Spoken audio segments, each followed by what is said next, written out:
بسم اللہ الرحمن الرحیم۔ تنوین، دو زبر، دو زیر، دو پیش کو تنوین کہتے ہیں۔ دیکھیے اس میں اور جیسے حمزہ دو زبر ان، اسی طرح حمزہ نون زبر ان، دونوں کی آواز ایک جیسی ہوتی ہے۔ جیسے یہاں لکھا ہوا دیکھیے تا دو زبر تن، اس کے اوپر تنوین ہے، دو زبر کی تنوین ہے۔ تا نون زبر تن، تو یہ دونوں کی آواز ایک جیسی ہے۔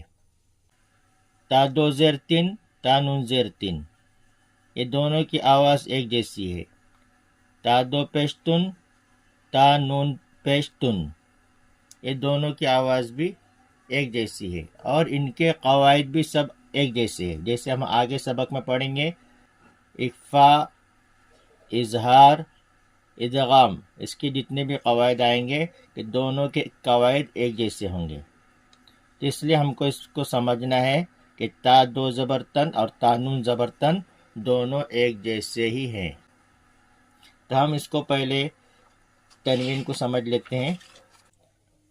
حمزہ دو زبر ان، با دو زبر بن، تا دو زبر تن، سا دو زبر سن، جیم دو زبر جن، حا دو زبر حن، خا دو زبر خن، دال دو زبر دن، زال دو زبر زن۔ اسی طرح پورا سبق اسی طرح سے ہوگا۔ رن، زن، سن، شن، سن، ون، طن، غن، عن، غن، فن، قن، کن، لن، من، نن، ون، ہن، ان، ین۔ اسی طرح حمزہ دو زیر ان، با دو زیر بن، تا دو زیر تن، سا دو زیر سن، جیم دو زیر جن، حا دو زیر حن، خا دو زیر خن، دال دو زیر دن، زال دو زیر رن، را دو زیر رن۔ اسی طرح یہ بھی سبق پورا اسی طرح ہوگا۔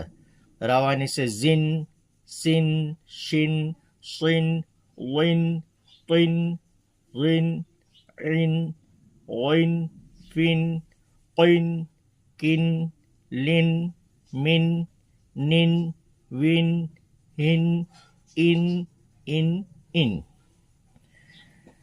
اب آگے حمزہ دو پیش ان، با دو پیش بن، تا دو پیش تن، سا دو پیش سن، جیم دو پیش جن،